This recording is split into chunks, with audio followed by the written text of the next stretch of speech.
We learned a lot in terms of, how to firstly try to contribute towards gender transformative change, which is it's a very complex, tricky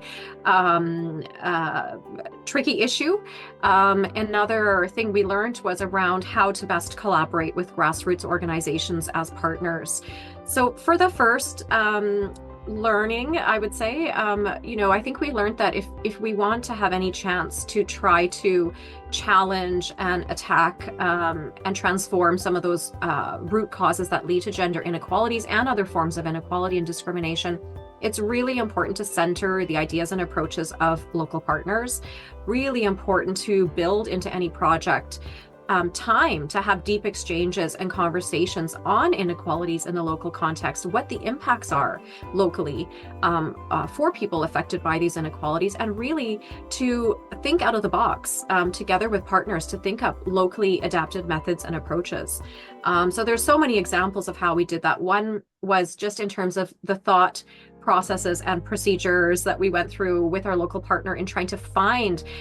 what type of livelihood to train our project participants in, which we eventually settled on weaving and tailoring, which was quite important because it's something that persons with albinism can do sheltered from the sun.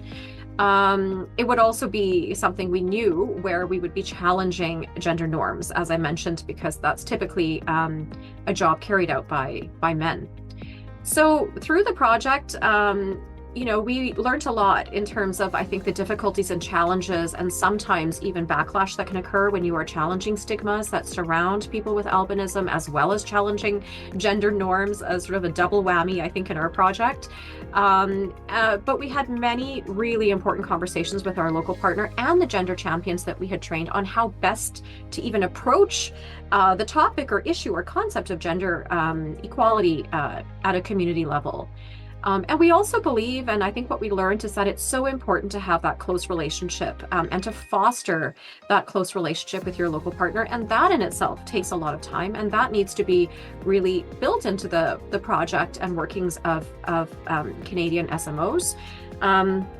We at UFE, at the university, we sort of saw our role there as channeling funds, but also assisting with key things like monitoring and evaluation and reporting, and helping to build capacity of this very small grassroots organization, and also helping to translate for them some of the requirements on the side of the donor. And for sure, our grassroots organization learned so much as well.